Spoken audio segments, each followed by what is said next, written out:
Girl, why? Hey guys, how are you? I forgot my coffee. I also forgot donuts, but then I remembered that I haven't eaten a donut since 1987. Well, that and the fact that I don't even know where you'd put it. Like, there's not even room in a pocket for a donut. That is so incredibly flattering of you to say. You're welcome. Not at all true. Look at you. You are half my size. I haven't had 2 children. You're right, I did have 2 children, but I also haven't eaten a real, square meal, whatever that means. Maybe it's a square plate. I haven't eaten one of those in, 4 years, nor have I slept in about 5 years. Here's what I want to know, because all of my girlfriends who have kids, they say, you nap when they nap. Please. So, do you eat what they eat? Because do you really have time to make food for yourself? I know. I did a piece on the Today Show on how many calories you can actually consume if you just ate the scraps off your kid's plate. For example, you make your kids peanut butter and jelly, and if you ate just the crust with a little bit of peanut butter and jelly, or just 5 goldfish, or just the scraps of whatever they eat, and it actually adds up. And you know who gains weight the most doing that are men, dads. It's like sympathy weight part 2. Yeah, they don't feel like it's not real food. I'm not sitting down to a meal. How bad can that be? And 10 million pounds later, they're walking around and their wives are cheating on them. I didn't say that. What? I was joking. It's a joke. You know who this is. This is my friend Bonnie Bernstein. Bonnie and I go back 27, 28 On the way years. walking over here, I was trying to remember the first time we met, and I feel like it was on a sports panel. I feel like we did a sports panel. Was it with Leslie Goodell? It was in It was a long... Philly. It was when I first got to Philly. I want to say it was 1995. They asked us if I recall. Wow, that's a long time ago. I remember because I sent them a VHS tape of they wanted some reels and some bloopers. By the way, kids, a VHS tape is something. Is this but 100 times bigger? It's bigger, and it's got a tape that's woven through. If your moms may have told you about a cassette tape, it's about 3 times as big and twice as thick, and it's an archaic what she said. tape format. Yeah. Do you know I got rid of, and you played them in something called a VCR, not to be confused with a DVD. Correct. Or boombox, or cassette player, or, do you want to go on the Wayback Machine? So do you remember the first song or the first group you ever heard, just tape? by virtue of whatever it was that your family was playing? The first song, you mean? Mm-hmm. I remember it was either Barry Manilow or Barbra Streisand. Grew up in a Jewish household, so it was probably them, and it was probably Off Guilty. Barbra? Yeah, did your mother tell you had to talk like Barbra? Not a bad batch. That's actually not a bad batch. So the first group I ever heard was 3 Dog Night, and this was back, I don't know, in the early 70s, and 8-track tapes were in. So, and Lance is behind the camera. Oh yeah, I remember that. So they had these machines. They were ginormous relative to what you play. The 8-track machines? Yeah, so the 8-track machines, and you put the 8-track tape in. But then when 8-tracks were being phased out and cassette tapes were coming in, there was a converter. So you stuck the converter in, and the little thing flipped open, and you put the cassette tape in, and then it. I don't even understand the words that she's saying. She's saying some kind of weird technical words, but back then anyone that did that was considered like a thing is a majorly technical word. Genius. Whenever I don't know what something is, I just call it a thing or stuff. Did you do this? Did you sometimes, if the VHS wasn't playing, you pulled it out, you blew on it a little bit, and then you put it back in? And you try to make sure that the tape was tightened, because sometimes if it got a little loose, because then if it got really loose, then it would completely unravel. Right. And that's like a resume tape down the drain. Right. We've lost our entire audience under age 45, so all 4 of those people are no longer watching. So we can talk about DVDs now, or whatever we can talk about Lemonade. Oh wait. Okay, are you a Beyonce Beyonce's fan? Lemonade? Yeah. Who called that one? That was kind of impressive. What? That I got that. I'm not a Beyonce fan, so You're for me to even know fan? that that's what you were talking about. Okay, well, I mean, I was once song. a single lady, but... the single ladies? Yeah. Okay, so her first concert, she launched her tour in Miami, and I saw this on Twitter, so she's doing her little choreography, and everybody who loves Beyonce knows all the single lady choreography. I'm like, I know, I did that of course in the shower this morning. So she brought fans up on stage. And these girls knew the choreography full on. That's awesome. It totally went viral, and it was so. Now I'm hoping she does it on every tour stop. You worked in Miami, right? Wasn't that your first? No, my first job was at a startup country radio station in Lewes, Delaware. I don't even know what which is spelled Lewes, and the only way you would know it's not Lewes is if you have been on the Cape May Lewis ferry, or you grew up on the eastern shore of Delaware. which is how they say Delaware, Delaware. Delaware. Yeah, it's kind of like it's a guttural thing. it's a unique Comes from accent. down here. If you're struggling, I would recommend putting 20 marbles in your mouth and saying Delaware. Okay. And that I was struggling, and now I won't struggle anymore. So it was a startup country radio station, and girlfriends from Jersey. So country. Whoa. And there's actually a very popular country radio station in New York now.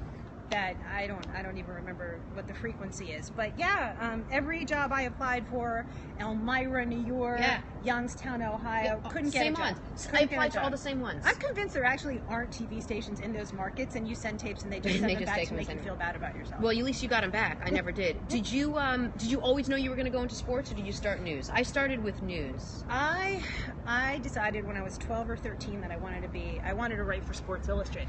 Oh, cool. I sort of had this epiphany. My family grew up in Brooklyn, and they were Dodgers fans. But then, when the Dodgers moved out to the West Coast, as my mother, being the Brooklynite she is, would always say, your father and I would rather put needles in our eyes than watch the Yankees. So we boycotted baseball for years, and then the Mets came, and then we started watching the Mets. You don't do a bad Brooklyn. Yeah. You actually do a pretty good Brooklyn.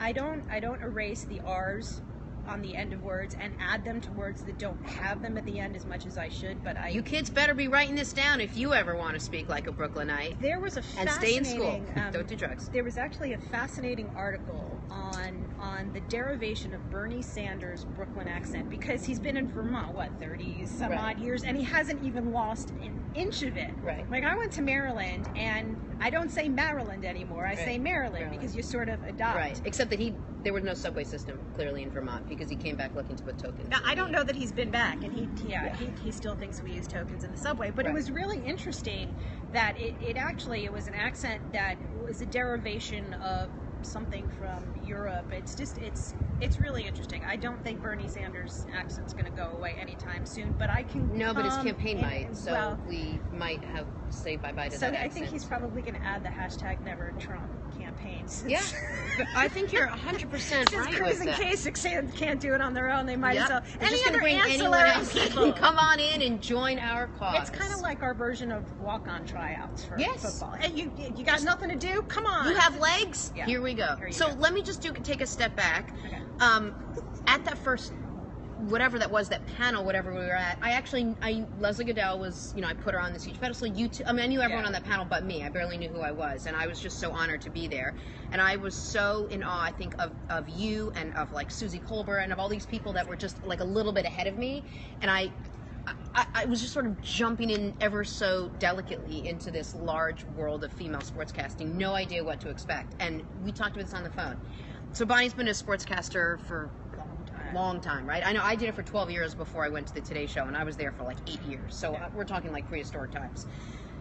People think, people come up to you, I'm sure they came up to me and, oh, that's so cool, you're a sportscaster. It must be so amazing to be in locker rooms and get to hang with these athletes. And in hindsight, or after a game or after a big event, yeah, it's kind of cool, you had the experience.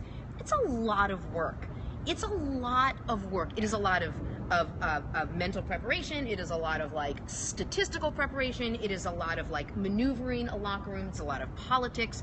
There's a lot of red tape to get through. There's nothing. Now there's a lot of social media. And now there's a lot of social media, which means you have to be perfect. Almost every word that comes out of your mouth has to be perfect. Everything you put out there has to sort of be polished. I don't even know if I could still do the same thing. You get one stat wrong and it's sort of everywhere. Well, the funny thing is, when I was growing up, there were so few women on the air that I always knew that I would have an uphill battle. And in fact, I remember having a conversation with my dad. I was already working in Lewis at this country radio station. And do you mean Lewis? Lewis. Yeah, well, that's cool. Dad, whatever. You say tomato, I say tomato. We on this coast say Nevada. It's supposed to be Nevada. I've worked in Reno. This is like the first thing the news director told me. He's like, I want to hire you, but you have to promise how to learn our state's name. And I'm like, okay. If you give me 5,000 more. I'm happy to say it anyway. I'll call it Smith if you want. Yeah. So, I remember having a conversation with my dad one day, and he said, honey, you sure you know enough about sports to do this for a living? And I said, well, if I don't, it's your fault, because back then we didn't even have remote controls. I know. If there's a bathroom nearby, just puke there, because you don't want to make a mess. For like a little bit. But yeah, so you physically had to walk up to the television and turn the knob.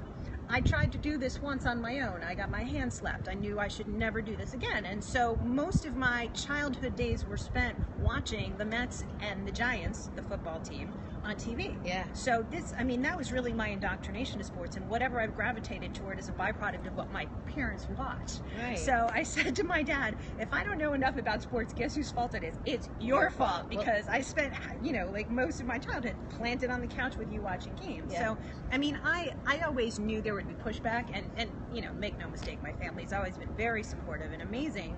But I think, and you hear this all of the time, that in order to succeed in this field, you have to have this ability to live your life with blinders on. Because if you start listening to all of the static, and now because of social, static is omnipresent, it takes your confidence and it digs a hole and it buries it 6 feet under, and you can't let that happen. So but even before the social, it was challenging. I left sports before social media was a thing, and it was tough. It was not easy. Let's give you an example. You walked into, and I think we crossed paths a lot in Philly, because I worked in Philly and you were at ESPN. I think you were back there a lot. You walk into an Eagles locker room, it's not like you say, oh, I'd like to interview Donovan McNabb. Let me just walk to Donovan's locker and put a microphone up and ask him 5 questions. Yeah. It doesn't work that way. There's a system, and these guys come out, and then your D-line comes out, and this person talks. Maybe that one doesn't feel like talking, and then there's 500 people, mostly men, that are hoarding in there with microphones, and there's bruising, and there's nothing delicate about the process. There's nothing easy about reporting on a game. It's a challenge. Here's the thing. I can't tell you how many people say, why do you have to be in a locker room? And to me, there's a very simple answer. Because we have deadlines. And the deadlines are even tighter now, because you're not just writing one article. You're not just doing one report. As soon as you get information, you tweet it out, you put it on Instagram, you put it on Snapchat, then you write, then you do your voiceover, then you do your stand-up, and then it gets fed back to wherever and it's a process. I'm so stressed out just listening to it. So just think about it this way. You can't... Now I'm calm. I was stressed, and now I'm still more stressed on this side, it seems. I'm more stressed. Okay, now I'm actually good. Now we're going to call a masseuse, because there's really so much I can do with the leather. And now our show turned into a different show. There you go. And we need music, I feel, for it to be that sort of effective show. Yeah, but it's like, after a game, there's an automatic 10 to 15 minute cool down period. So that already cuts 10 to 15 minutes off the time you have to put your stuff together. Then, in theory, if you want to wait for them to come out of the locker room, they have to take a shower, and they have to get dressed, and they have to put their cologne on and their chains, and they have to call their wife or their baby mama or their mama or whoever it is they're calling. Now they got to tweet all the people and text all the people. And so before you know it, if we waited for them, no, before, it's like the next day and the next game's going on, and you still don't have anything done. And so for that sole reason, that's why we need to be in the locker room if we're doing post-game stories. And I gotta tell you, people, it is so not glamorous. I mean, there is nothing glamorous about sweaty dudes after a game. A lot of them naked. Some of them naked. Some of them naked. And not like the Adonis kind of body that's going to stand right in front of you, or you're like, offensive lineman naked is not the thing you want to see. Was the first exposure I had to a locker room when I was interning. Oh my gosh. So you remember George Michael's Sports Machine, right? Yep. Okay. George Michael was this legendary guy, and he was a sports director for the NBC affiliate in Washington, D.C., and he created the show called the George Michael Sports Machine. I almost worked there, actually, after Philly. I interned. Oh, did you really? Yeah, and I ended up coming to New York. A bunch of people from the D.C. market who were I think George almost hired like 500 people. Exactly. Well, I wound up getting an internship. And so this Sports Machine thing, he would press this button and the highlights would play. And it was really before SportsCenter became as prevalent as it is now, right? So, like we go in there and into the locker room. I'm with, I went to the University of Maryland, and our weekend anchor was this guy, Jess Atkinson, who was a kicker for Maryland. And he sort of took me under his wing. He also kicked for the Skins, and he would take me out to Redskin Park every year in the lead up to the 1992 Super Bowl. So he's like, do you want to go in the locker room? I'm like, I'm not really sure. So he said it's not that bad. So I walk in. The player will remain nameless out of respect, but I will tell you it was one of the hogs. Naked hogs make you never want to go in a locker room again. Lovely people. O-linemen tend to be the smartest guys. I swear to God, O-linemen are so freaking smart, and centers in particular. But yeah, no, it's... Yeah, I'm just going to say it. I can tell you how many NBA games, and for some reason they put, maybe it doesn't happen anymore, but they put the NBA players, they have these short little benches that they sit on. So they're looking down. Yeah, so they're basically, they squat almost like this, right? Now, I mean, I don't know how many other nice, cool ways I can say that they're naked. Like, they wear little towels, they come out of the shower and they squat down on these like small benches, and you got to get in there. I will never forget, like, literally, I was in a 3-point stance trying to get into a scrum outside Dikembe Mutombo's. This was again in Philly, outside his locker. And Dikembe Mutombo's remember 3 that? times as tall as you are. Dikembe Mutombo's like Avatar. So I was like pushing. It was like a wave of people. I'll never forget this. It was a playoff game. I want to say maybe it was against the Lakers, but maybe I have my years wrong. And it was almost like a sea of like anvils falling from this and weights, and I'm like moving, and my camera. And then you work with a camera guy who's like, just get in there, get your mic in there. Like, it's so easy. I'm like this little delicate. I'm trying to wear nice clothes and trying to keep my hair in a decent position. It's a disaster. Pushing, and I finally got on my knees. I'm like, I'll go through their legs and pop up. And I'll make this story as brief and as kosher as I can. Went through the legs, and I saw light, and I was like, woo! Like, I reached there. I'm going to get there. And I came up, and there were 2 knees right here, and I was right here.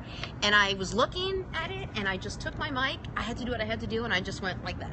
And I tried so hard not to look, and it was staring, Bonnie, right at me. It could be why I ended up with women. I don't know. But it was looking at, I'm sure it was looking at me. And I was like, Did it speak? No, it did not speak. Because had it spoken, I Maybe probably you would have like pulled myself out of humanity for good. Forget women, I would have been like, I'm done with humans. I remember my first year at ESPN. Let's swap penis stories. This is going to be amazing.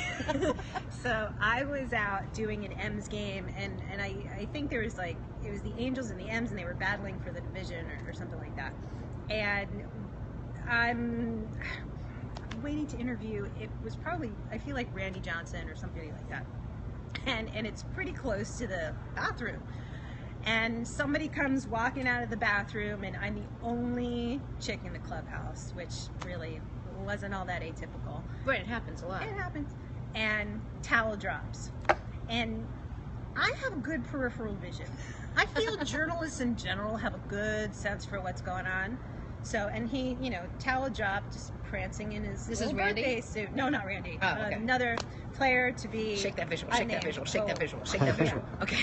Lovely guy. Yeah. Super lovely guy. Yep. Very tall. Release point is like 3/4 of the way to the plate. Is there anything But cooler I than hearing a digress. girl talk, or a guy talk, anyone talk, humans talk? Is there cooler than hearing humans talk? talking. So this human without a towel came walking out of the male persuasion, like naked, like right behind me, and the reporters are just sort of waiting to see my reaction, and I didn't even look at him. I just sort of, just gave him the slide eye, and I was like, it better be bigger than that if you're gonna drop the towel. And everybody's like, ooh. Nice! But it's amazing because you get a reputation. Like, are you one of those girls who's a pecker checker? Are you looking for a husband? Do you really want to be a journalist? So once you're new meet in the locker room, and people Yep. are just starting to feel out who you are and what it is that your objective is, what your objective is in this business. But once they figure out pretty quickly that you're actually there because you love your job and you're a journalist and you really don't care about anything other than what they disseminate from their mouth. Right. Look, in the word variety, nothing else. I could say this, and you could agree with it or not agree with it, but I know deep down inside you know exactly what I'm talking about. A lot of people would say, what's the biggest challenge as a sportscaster? And then we'll move on to other things. And see if you understand what I'm saying. The biggest challenge for me, covering sports in New York, where there were a ton of guys, but it was also very competitive. I mean, it was extremely political and very competitive, and very busy, was the ability to say no without saying no. Because these guys think it's open season when there is a woman in there. And, for example, at the end of Jet season, like all the guys, all the male sportscasters and writers are walking around handing out their cell phone numbers. Like, can I call you in the off season? You do a phone number swap. Can I just find out where you are with your contract? Or can we talk about whatever, camp? But if I walked around, like, handing out my cell phone number, I'd be like queen bee prostitute. Like, I would just be the worst. So I think it's changed a lot. It has changed, but that was when I was one of the only women in there all the time. Well, So my strategy in those sorts of sort of uncomfortable situations is humor, because you don't want to flat out turn them down, because whether you're an athlete or not, it's difficult for any guy to go up to a girl or to another guy or whatever and say, would you like to have dinner with me, or can I see you later, or sometimes it's not quite that light when it comes to athletes. But you don't want to say, yeah, sorry, I'm not attracted to you. I mean, there's so just it's nothing say no remotely without attractive to saying you. no, right? So I would say something like, come on, you think I have a life? Yeah, You know, who has I'm time? already working 60 hours a week. You would you would take 2 hours out of my day I just don't have, or or Or something. 3. Right. But that was always the nice thing is as you get older, people just stop asking, because now I'm old enough to be all I of their cannot mothers. even imagine No, that it's- still doesn't No, happen with it's you. but now, yeah, it just it doesn't happen so much, so it's not bad. All right. But I think you sort of Way to date me. She's like, back in your old days, maybe that happened. That don't happen no more. Not in the modern times. No, It's like, no. I'm "Hey." saying because I'm older. I'm old enough to be their mother. No way. that- What are you talking about? I'm talking Don't about the believe fact that that I'm for 20 one years older than these second. kids. All these kids Well, then who I'm got 19 drafted, old. all these kids who got drafted last night, their moms are I in their know. 40s. Isn't that crazy? It's crazy.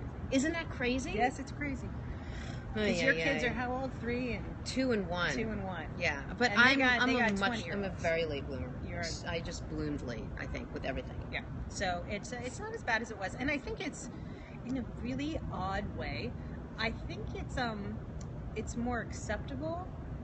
It's still not accepted, wholeheartedly embraced, but I think it's more acceptable for female reporters to date athletes, and then they either wind up leaving or they wind up not covering that particular sport or team or whatever, right. it is. I mean, for me, that's not what I gravitate toward. I gravitate toward highly intellectual. Not to say that there are a lot of smart athletes out there, but You know who was really smart?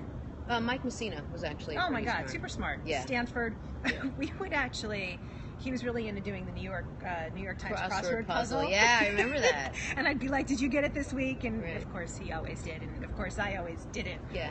But no, there are lots of smart guys, but I think I gravitate more toward entrepreneurs, business guys, finance guys. I gravitate toward people who have an area of expertise that I don't have. Oh, nice. Because I talk about sports all day. I really Yeah. don't want to talk about sports all day when I come home, unless I'm flipping on the Giants game and I'm not working the Giants game or whatever.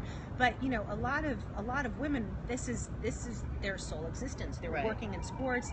They don't get a chance to get out socially, and things happen. You can't help who you fall in love with. When you date, is sports off the table? Do you not want to talk about sports? No, Do you get No, I tired of don't it? want to talk about You don't want to talk about sports? No, I always want to talk about what they're doing, or I love talking about politics or foreign policy or religion or languages or the arts or music. So I mean, literally there's- anything but sports. But but it's not that I don't love sports. It's just that It's work. my social life is my diversion from my work. Yeah. So, and now that I've got a niece who's 7, and so many of my friends have kids, we talk a lot about kids and parenting techniques, and what do you do when your oldest hits the terrible 2s and it's the first time around for you? Not like you have any idea what I'm talking Your about. whole life is the terrible twos. But my 7-year-old niece is still their terrible 2s. gosh. And it's like, oh my Please don't gosh. let that But we have conversations about, can you imagine what it's going to be like when she starts liking boys, or when she gets, when my niece gets her driver's license, she's not my kid. Right. And I'm always going to worry about, what's she doing? Is she going to be Right. okay? Right. She really hasn't been behind the wheel enough, and maybe it's not her, but it's crazy drivers around her. She's and 7. she's 7, going on 27. Wow. Just ask her. Lives here? The kid's amazing. She lives in New Jersey. Oh, so you see her a lot. Pretty close to my parents, and she started doing gymnastics, much to my chagrin, because after You having done were 14 years of gymnastics, I like said to my a Mary sister, Lou Retton. well, taller. Mary Lou Retton was like up to my belly button. She was a teeny tiny little thing, and most gymnasts are. I'm kind of tall for a gymnast, but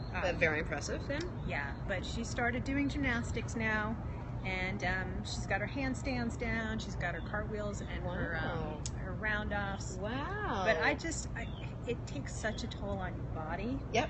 That I worry about. That's that, why 'cause most I'm a gymnasts are mess. like this when they start, and I'm then they're like convinced this when they're done, and then they're like this when they're growth. 80, and then they're Yeah. like this when they're 104, It's and then true. they're like this when It it's all over. is all Yeah. totally true. And you have like blossomed into a real like human. barely. What was that sentence? That was the worst sentence of all time. You have literally blossomed into a human, said Jenna Devani Bernstein. Yeah, I'll take that back. I was an alien until like 6 months ago, and then they took and then off look and what went back to happened. It's all words. Mars or wherever they live. Can we talk about your fitness regime, I think like you need what to you do, your train regimen? me. I would I'm love to so- train you know what? Can we keep going, or do you want to? Yeah, So we you wanna totally. take a Okay, break? great. No, I don't want to take a break. Okay. I would love to. I took a class this morning when we spoke. Yes, I called you when you were on the phone. So here's my You challenge. called me right when now. I was on the phone. That's what was happening. Yeah, I called you when you were on the phone. I was on the phone and I called you, but you were going to a class. Yes, but I was Walking also on into the a phone class. while you called me. This is true. Because you called. You picked it up and That's what happened. right. So Communications is the industry that we are in.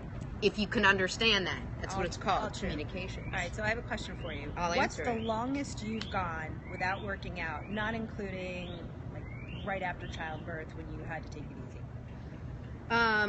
So I started working out like this probably my sophomore year of college. So I would say since my sophomore year, 4 days maybe. Yeah. I've barely worked out in the last 3 weeks because I'm so busy. And I go through phases like this. I don't think I've ever gone through weeks, but I know myself. If I'm not working out, I'm really grouchy, and it's not just when I'm hungry because I get angry, but it's not just hanger pains. It's just I'm grouchy.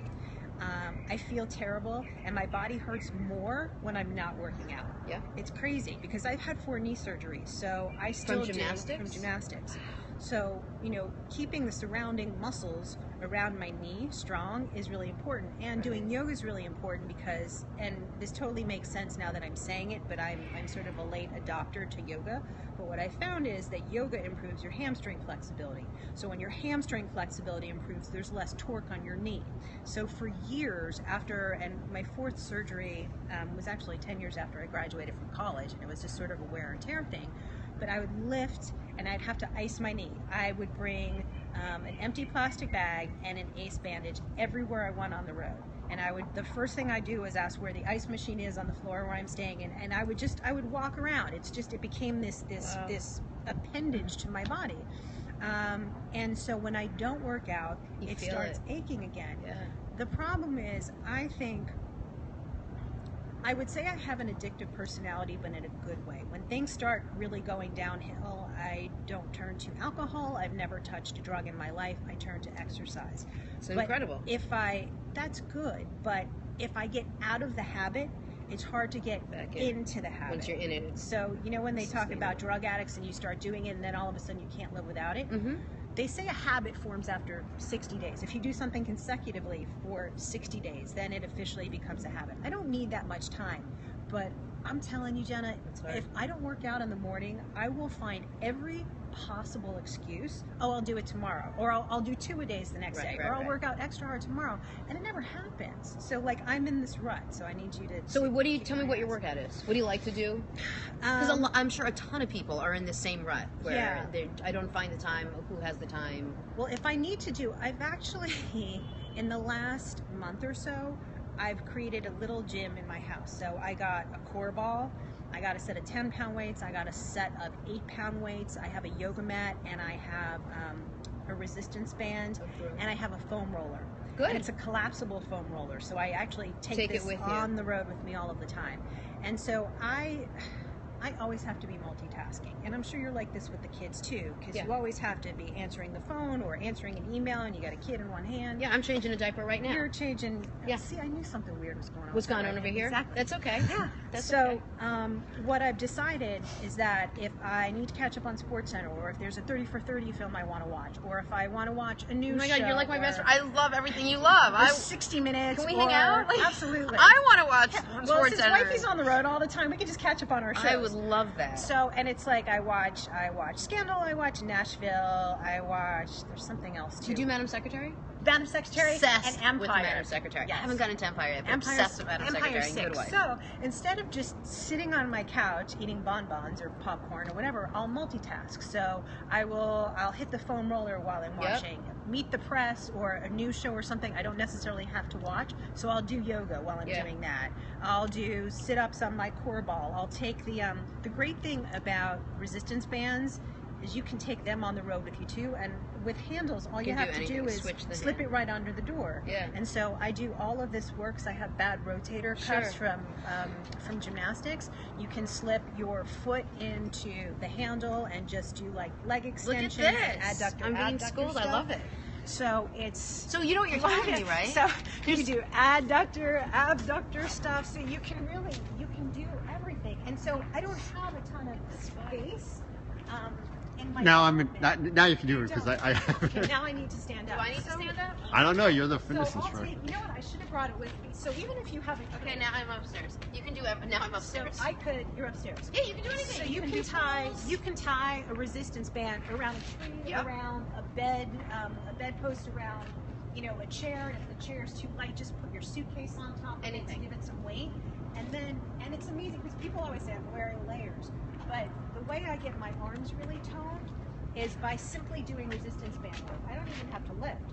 And so there are a couple of great exercises where I keep it's kind of like if you golf, where they say keep this arm like attached to your side on your takeaway. It's that same sort of thing. So, you know, chicken elbow. So just take the resistance band, keep this here, and do it this way. And you can move in or out to give whatever resistance you want. Yep. And then you turn around and do it this way. And then this is actually something that years ago John Smoltz taught me, because all these pitchers have bad rotator cuffs, right? So you have your arm at a right angle, and you lift it up, create the resistance, and then you turn around and The other do way. it this way. Yeah. And then I'll just lean over and do that. Then you can do lats. You can lift it this way. You can work on the front of your shoulder doing it this way. You could step on the resistance band. You can do buys. You can do shoulders. You can That's do right. absolutely anything You with can the resistance. basically, you can step on one of these resistance band and sort of keep it at hips length. And you can do squats. Yeah. And the best, and I do this a ton of time. Like, I love kettlebells. And you talk about not having time.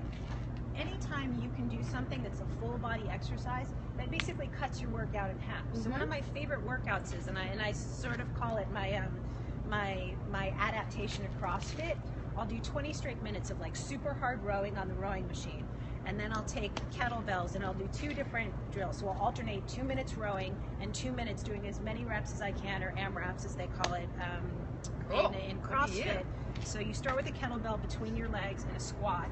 You lift it up, pop it up, catch it underneath, do another squat again, pop it up, catch the handle, and bring it back down. And so it's a full body exercise, and always keeping in mind that you want to keep your core really tight. Yep. So do that, and you're gassed, and then you run back and do rowing. The 2 other things I like doing is just, you know, kettlebell swings, where you're bringing it up and dropping it down, and just, you know, making sure you're keeping your glutes tight underneath you, not putting too much stress on your back, and making sure that you're leaning back and you're feeling it mostly on your hamstrings, because if you lean too much forward, that's when your knees get all screwed up. Yep. So that sort of thing. And then another great one just for your core is kettlebell swings this way, or if you have those weighted balls with the handles, where you're just shifting, you're not moving anything here, Just and trunk you're just rotations. rotating your trunk back and forth. And to make it a little bit harder, like on the swing to the other side, I'll keep my arm straight, Yeah. and then pull it all the way around, because when you pull it in, it gives you a little extra tug here. Bring it out, bring it back in. But you Just can do also that. wrap a band around something, hold yourself out, and hold it here for 30 seconds, and let your oblique just burn it out, and then turn around and do it the other way. That's good too. Okay, you're doing the stuff. You know it all. No, There's it's no, just getting to the gym. It's the I time. know it. Okay, so you obviously know what you're doing. doing. Getting my ass up off the couch, Yeah. walking out the door and walking 5 blocks to the gym. Or 'Cause that's just it. standing up because you have all the stuff in I your know, I do apartment. have it in my apartment, but you know, sometimes it's just, I think having been a competitive athlete my whole life, I like being around people because I create competitions in my head. They don't know about it. Yeah. I'm the only one who knows. You're like on a treadmill. Just and me, someone's myself, I'm running like, and- somebody's next to me and I'm like, I am so gonna kick your ass. And so like, I'm Yeah. sort of, you know, I'll be running or I'll be power walking on an incline and I'm like, they're on 4.5, I'm gonna go 4.9. And they have no idea that you're competing with they them. have no idea. Right, and when you get They're off, you're like, just that's there. it. I'm like, sucker. I crushed you. Exactly. I'm like, boom, drop my She's walk like, I'm out. sorry, what happened? And yeah, she's Yeah. you know, she's got Doing her thing. She's got like We're full so makeup similar. on. It's,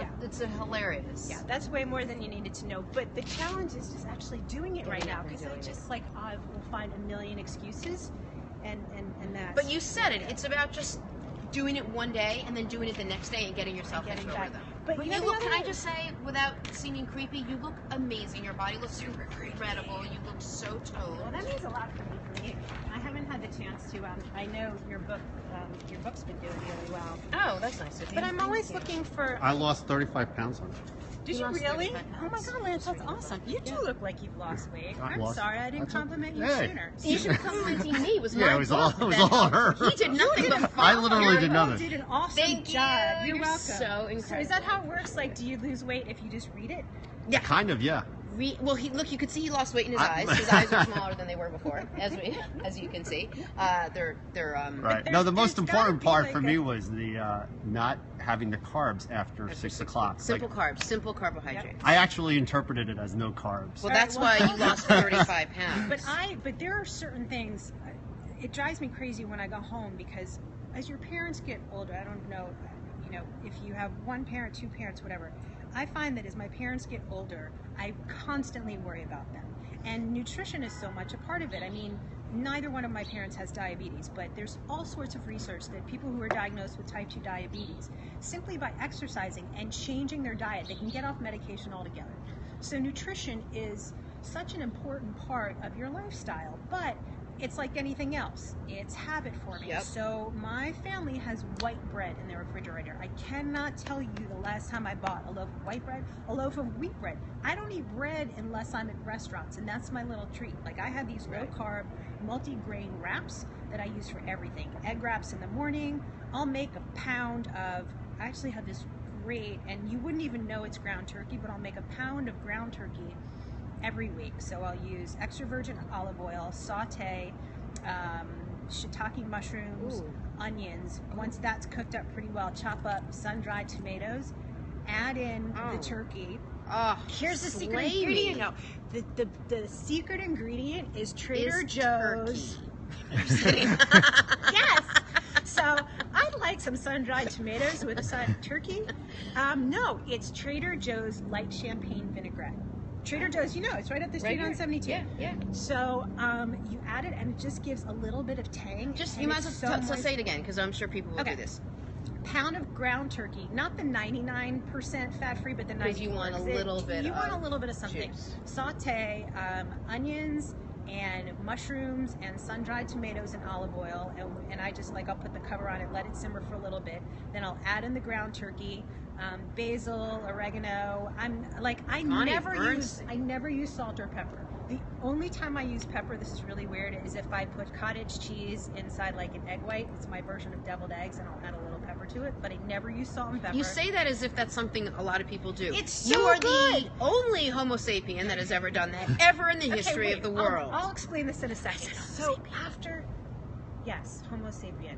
When was the last time you used Homo sapien? Oh, in biology with Mr. Cloutier in 1989. Go on. You remember that? Yeah. Okay, that's a different story. So you put your turkey in, you add your basil and oregano, and then the secret ingredient is Trader Joe's champagne vinaigrette. It is. I add this in everything, so it's awesome. And so I'll put that in wraps. Do it, you guys. We have to make that. I'll put in wraps. Yeah. I'll put avocado on it. Avocado is my new condiment. Yeah. I never like ketchup. I like spicy mustard. I don't use mayonnaise. My two condiments are avocado and fat-free feta cheese. Oh, I love fat-free feta. Because it's kind of salty. Yep, it and is. That's and you don't what need I'll use that much, sometimes and you get the No, flavor. you only need a tiny bit. So, honey, that's great. So first of all, you're doing everything right. I You know, just need but to, I still... You're just off by a few degrees. I'm You're a not slug. off by 180. I'm You're just a slug right now. No, but once you get back into it, it takes one day. So sometimes, you know how when people say, I'm in a bad mood, and I say, you force yourself to smile, and it puts you in a good mood. Force yourself the first day. It won't be what you want to do. And force yourself the second day. And by the third day, that will be 20% force and 80% just routine. And then it eventually It's the operative word being just. Just go. All right, here's how this is going to happen. Where do you live? come Don't and say it drag out my loud. butt Are out you of here in bed. Manhattan? Yeah, Yes. right up the street. Right. I am going to come to your I'm apartment. scared. It's not inappropriate I'm at scared of all. you.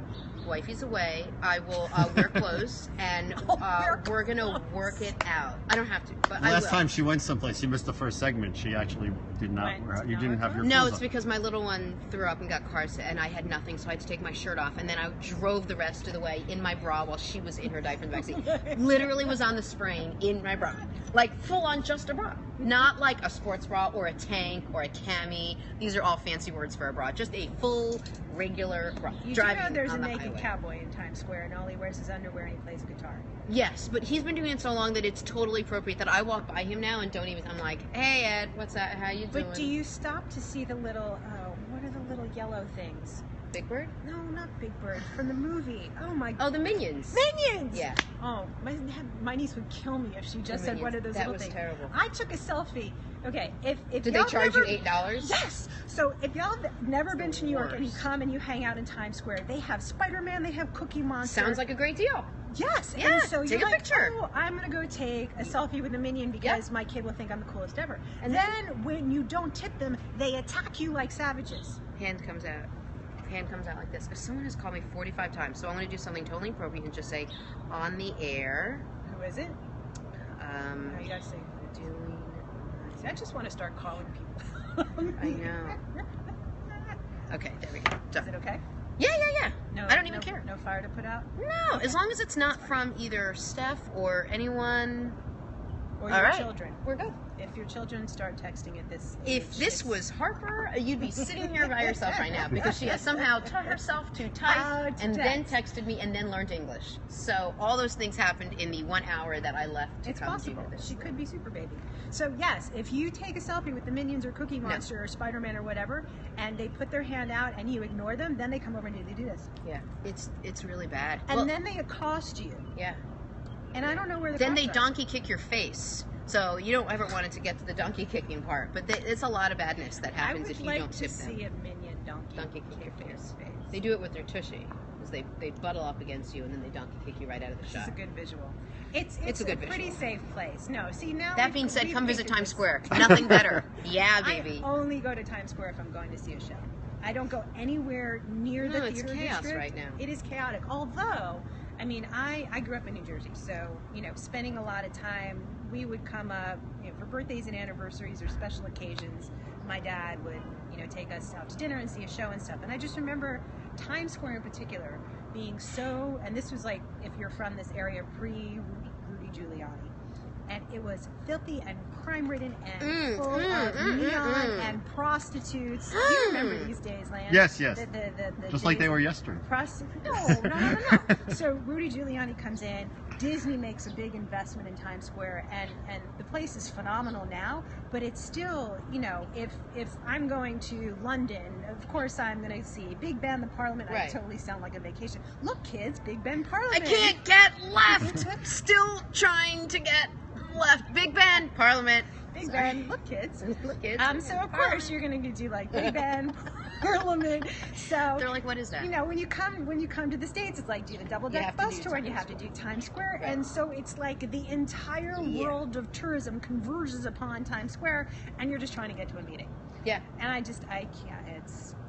That's why it's so nice living up here because it's peaceful. Look, there are trees. I didn't know there were trees in New York until like one of my teammates from college took me home with her, and she lived in Westchester. Sounds like a good story. No, it is. I sound terribly naive, and so we went to her mom's house to visit, and I was like, oh my God, there's trees. Trees. And she just Or you looked get in the at car and me. drive places. That doesn't happen in New York City. And you grew up I here. grew up in New Jersey. Oh, you did grow up in New Jersey. Yeah, so just like an hour and 10 minutes outside of the city, Yeah. but I had very limited exposure to the city. It was like Brooklyn, where my grandparents lived, or Right. Times Square. And they didn't even have Minions or Spider-Man. I don't even know if Naked Cowboy was born yet. I mean, this is like this is like sitting in the Wayback Machine and just Right. like, putting it in fourth gear and just While you listen to your 8-tracks. did cars have 8-track? Yes. They did? Yeah. Thanks, Lance. Lance's car still I'm the has 8-track. historian. Lance's car has a record Lance player. still I remember when you young ones. Lance, you Lance youngins. probably still has. So we had. I have the station car wagon. with the. Lance has a the record 8-track. player in his car, so it's just sitting on the front I used seat. to like spinning vinyl. Yeah. Right. And you're not a DJ. Right. No, we had the station wagon with like the cheesy wood panel. Oh, on the I know side, that like one. the vacation. Very fancy. Oh yeah. It's very fancy. So my sister and I would always have this. We would fight over everything. We would fight about who would get to sit on the side of the couch before we went onto the school bus by the phone, even though nobody ever called. We would fight over what cartoon we were going to watch, even though we never had more than 5 minutes to watch. We would fight about Wait, who could get can to I the, ask how many years apart you are? We're 18 months apart. That's what my girls are. I'm screwed. Oh yeah. I'm screwed. They'll are you like older each or other younger? when they get into their 30s. They'll like each other. Oh, good. So in 30 years, when I'm 125, I'm going to be in great shape. Yeah. Wait, who's older? I am. Okay. Oh yeah. Was it your fault or her fault that with all the fighting? I was going to say, is it my fault that she came along? I was like, no. It took me a while to hear about that story. No, it was. I will always blame her. I blamed her for something on Facebook the other day. Oh, because it was National Siblings Day. Oh, yeah. So I called my mom, and God bless my mother. She is just my parents are a bit technophobes. I guess they just we've had a microwave since 1976. My dad's never used it. He like you see you open the microwave door. My dad just walks in the other direction. And that's it. Yeah, and I don't even think that he thinks like it's creating some terrible microwaves that are going to infiltrate your brain. No, he just doesn't want to learn I think how he to has use an it. aversion to anything. Like the fact that he uses a computer is huge. So I got my mom an iPad for the holidays. Oh, boy. You know how you bring up you press the email thing, or your email comes up, and if you want to write an email, you hit the square with a little pencil. Yeah. These are things we take for granted because we all have our devices. So first I had to explain to my mom how to take a picture of the picture, and she's like, well, it's shiny because the cover's on the picture. I said, Mom, take the little film thing off the photo on page and shoot the picture. So I had to explain to her how to shoot the picture, and then I had to try to explain to her over the phone how to attach a photo to an email. Oh, forget it. It was Why not chaotic. teach her coding? You might as well. That could be no, texting is the next step. Oh, Because I'll she's not text her. texting right She now? knows how to read them, but she doesn't know how to respond because she still has, wait for it, A flip phone. yes. I could have called that. Anyway, so, okay, wait, I just thought we were talking about pictures. Okay, so I get her to send me a picture, my favorite picture of me and my sister and my brother. And my brother's like this little itty bitty nugget with a onesie that's the color, like it's a fuzzy creamsicle. He's 40 now, and it's still my And favorite he's still picture. wearing and that he's still my thing. baby brother. Oh my gosh, you should totally get him one of those for the holidays. Yeah. That is brilliant. My idea. So anyway, I get this picture, I post it on Facebook, and my sister and I are texting back and forth, and I said, oh my gosh, you have to see the picture I just put on Facebook. And she goes, is this for Siblings Day? And I said, yes. She goes, are you pounding, screaming, or pulling my hair? And I said, does it matter now? And she goes, no. Yeah. I said, good point. But I mean, and then we start getting into, like, she would steal my clothes and put her name on it, so that would make it okay to steal my jeans. And then I took one of her black dresses, although I was in college, so I actually took it to college. So we still go I through see this. my future. You It's have- not pretty. No, you're present. It's not that far off. But like I said, they'll like each other in their 20s. Like I said, I'll be dead by the time they're 20. Or maybe you'll get lucky. Maybe you have little angel babies. You weren't here for the first 5 minutes. It's not an angel baby situation, Where are but they? I do love them. They're They're upstairs. right there in that. They're up there sleeping in this. They're in the toy basket? They're in the toy basket. Right here where the blinds are down. Oh. They're napping right I'll now. have to go visit them. Gosh willing, they're napping. That's where they should be right now. I've a million things I can talk to you about. We're very similar. We'll do it We another were day. sort of on parallel tracks, and then we went all different places, and I was We talked about nothing about nothing really. important in any way, and yet I could still talk to you for hours. This is and our hours. version of comedians Yeah. in cars Right. having coffee. Without the cars, Without the coffee, and just a little bit of comedy. With like a little bit of. There was some. There was some. I think your mom's amazing. So for her to think you're funny, sort of a roundabout kind of way of telling you I like your mom. Will you come back and let us work out sometime together? Why don't we Periscope a workout one day? Let's do that. That Yeah, would be fun. it'll be me spending 45 minutes convincing you to work out, and then the last 15 minutes you'll probably like kick my ass. Is that good? If you can actually get me past the point of me saying no, then we're in good shape. I can do that. I will feel accomplished if I can just get you past that point. There you go. The workout will be second nature. It'll Now be I easy. feel inferior, like I'm leaving here and going to the gym. I'm Okay, gonna so have to get in shape to work out with you. that's, first of all, that's not true. No, it's And totally true. third of all, can I just tell you that I was like, let me just read Bonnie's Wikipedia like recap or accurate? I bio. don't Who know. knows? Like, I don't even know if I mine's should accurate. probably go look. It was like Who knows? you graduated like summa cum laude and magna cum laude and kumma cum laude. You were salutatorian, you were valedictorian, then you like married yourself, you became like a Torian. I mean, it was. Then you were like a professional gymnast, and then you were like a sportscaster of the year. You won like all these different awards I can't even pronounce. You look at mine, and mine's like she has brown hair and 2 kids. And glasses. I'm like, oh, awesome. But you totally Cool. kicked my butt in the kid arena. I didn't kick your butt. I just started before you did. You'll just you eventually. you It's had not a to. race. That's what's so beautiful about it. Sure. All my friends have kids that are like in their sophomore year of college now, and my 2 kids are up there fighting over a diaper. So Well, they'll get there it's not a eventually. race. You have to make sure they're really special in something so they get full scholarships. I know. Well, College is not cheap. let me tell you, I'll definitely be paying for college for one of them, but I'm not going to say names, okay? I'm not saying It's names. too early to tell. You have no idea. I've put every different piece of athletic equipment into both of my kids' hands. That wasn't it. Then I gave them instruments. That wasn't it. They could be coders. How many times did... Yeah, they could be Can I give you coders. a Think hint? about this. Yeah. Think about this. Put balls in their crib. Put balls in their crib? Just Okay. let them sleep with balls. Sleep. I- I What? Don't Okay. touch it, but Yep, seriously.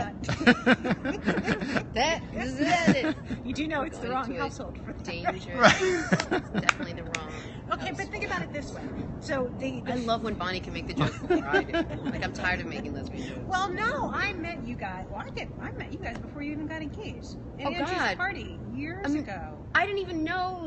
I only known Stephanie for like 4 years. Right, but I met you 1,000 years ago. No, but I met Stephanie with you Oh, at whose party? Andrew's Christmas party, right when you guys first started dating. Oh, Andrew on by It's on Rosa my floor. Mexicano. Yeah, Oh, that's- that's right. No. I do remember. Hi, my name's Bonnie. No. I absolutely do remember. I just completely forgot that Steph was there. Yeah.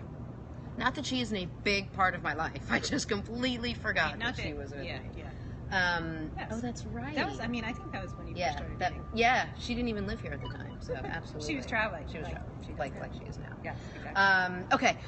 Thank you so much. My We're gonna pleasure. work out the We're next gonna time work I out. see I'm you. gonna get in shape to work out with you. You're not gonna get in shape to work No, out with you. I- I'm gonna practice my I can't handstand and my back handspring so that we can See, I have can a do a handstand gymnastic right conversation. now. Right, that's what you're gonna teach me next time. I can't do that. I mean, I could try, but I would pull every muscle in my Yeah, well, body, that's including cool. ones that I don't know exist. Yeah, but that's what makes great No, see, Periscope. that's not cool because, well, thankfully there's a hospital around Yeah, here yeah. So that you can just have them pick me up. If you teach me a handstand, I will get you in any kind of shape you want. I will teach you a handstand. Okay. That's easy. All If right. I could teach my niece a handstand, No, for real. Will you do that? Yeah. I mean, I can do it leaning against I anything know and that everything. You have the upper body strength to Yes, do it. I just can't. I'm learning to balance myself. Balance is good. But Okay. just start, so in the 2 minutes that you ever have free when your children are sleeping, Yeah. start doing it up against a wall. No, I do that.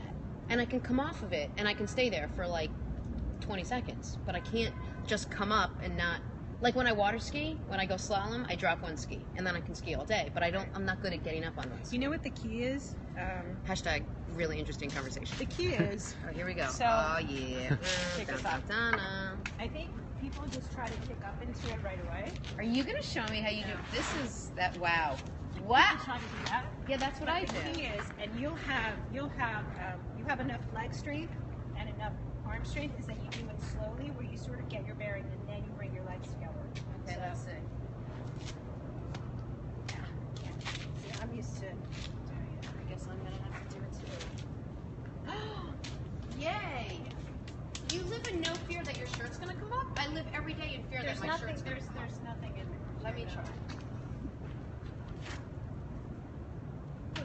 Okay. You also gotta squeeze your butt. You got it. Oh, I didn't know to squeeze my butt. Who knew? It's the only thing that wasn't. All right. So squeeze your butt and suck your gut in. Because once you suck your gut in, Okay. it'll prevent you from falling over. Okay. So if you're here, suck Yep. your gut in. Okay. All right, I did a handstand. I think my pancreas is in my eye, so that happens, But if you eat something, it'll boost your gut. which is all I care about. That was awesome. Now we have to teach you how to hold. You're kind of my hero That's next right time. now. Okay. All right. Thank you so much. My pleasure. Can we hug it out? Hug it out. You're awesome. You're so You're tiny. so little. That's so funny. You really are so little. We'll be back in a second, guys. Bonnie Bernstein. Thank you Peace very out. much.